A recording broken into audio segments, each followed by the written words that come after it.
நமஸ்காரம். நான் இன்றைக்கி அவரைக்காயும் கொத்தவரங்காயும் வச்சு 2 வெத்தல் பண்ண போகிறேன். அது எப்படி பண்ணலாங்கிறது பார்க்குறேன்.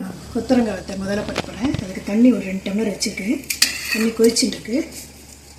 இந்த கொத்தவரங்காய் அப்படியே போட்டுறேன். க்ளீன் பண்ணி அளந்து வச்சுட்டுருக்கேன். காம்பெல்லாம் எடுத்துகிட்டு போட்டுறேன். இதுக்கு வேணுங்கிற உப்பும் போட்டுறேன். இதை கலந்து விட்டுட்டு ஒரு 10 நிமிஷம் மூடி வச்சாக்க அரை வேக்காடு வெந்துடும். அப்புறம் தண்ணி வடித்து விட்டு வெயிலில் உலர்த்தணும். 2-3 நாள் உலர்த்தி வைக்கணும். கொத்தவரங்காய் வேகம் வச்ச மாதிரியே இப்போ அவரைக்காய்க்கு 4 டம்ளர் தண்ணி வச்சுருக்கேன். தண்ணி பொங்கின்னு இருக்குது. அவரைக்காய் அதில் போட்டுறேன். இதுவும் அதே மாதிரி அலம்பி 2 சைடும் காம்பு எடுத்துகிட்டு க்ளீன் பண்ணி வச்சுட்டுருக்கேன். அப்படியே போட்டுறேன். இதுக்கு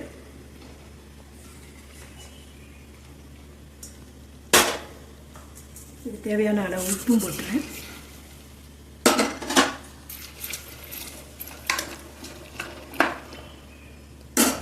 அதே மாதிரி மூடி வைக்கிறேன். அவரைக்காய் வத்தலும் கொத்தவரங்காய் வத்தலும் நல்லா வெந்தெடுத்து ரொம்ப குழகுழன்னு வேக வைக்கக்கூடாது. கொஞ்சம் இந்த மாதிரி அரை வேக்காடு இருக்கணும். அதே மாதிரி இதுவும் அதே மாதிரி இருக்கணும். தண்ணியெல்லாம் வடித்து விட்டு ஆற போட்டிருக்கேன். இது அப்படியே வெயிலில் வச்சு ஒரு 3-4 நாள் திருப்பி விட்டு உலர்த்தி வைக்கணும். இது அப்புறமா உலர்ந்ததுக்கப்புறம் உங்களுக்கு காமிக்கிறேன். நான் அவரைக்காயும் கொத்தவரங்காய் உப்பு போட்டு வேக வச்சு இது வெயிலில் உலர்த்தினது. இதுவும் 4 நாள் உலர்ந்துருக்கு. இதுவும் உங்களுக்கு பொரிச்சு காமிக்கலான்னு எண்ணெய் வச்சுருக்கேன். எண்ணெய் காஞ்சிட்டு இருக்கு. பொரிச்சு காமிக்கிறேன். கொத்தவரங்காயும் அவரைக்காயும் இப்போ பொரிக்க போகிறேன். எண்ணெய் காஞ்சிட்டு போட்டு காமிக்கிறேன்.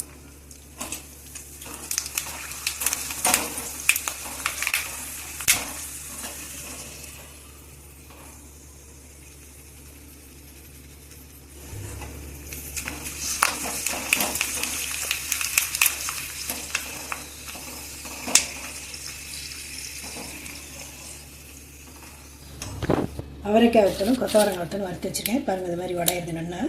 நீங்கள் வெத்த குழம்புக்கு வறுத்து போட்டாலும் நல்லாயிருக்கும். சாம்பாருக்கும் போடலாம். நீங்கள் அதே மாதிரி தொட்டுக்கவும் வச்சுக்கலாம். எதுவும் காய் இல்லைன்னா. இதுக்கு சிப்ஸு மாதிரி சாப்பிடணும்னா இது மேலே துளியுண்டு காரப்பொடி, இதுலேயே உப்பு இருக்குது, துளியும் காரப்பொடியும் பெருங்காயப்பொடியும் போட்டு நல்லா குலுக்கிட்டு சாப்பிட்டோம்னாக்கா அதுவும் நல்லாயிருக்கும். கலந்து சாப்பிட்டுக்கலாம், தொட்டுக்கலாம். நீங்களும் பண்ணி பாருங்கள். அடுத்த வீடியோவில் பார்க்கலாம்.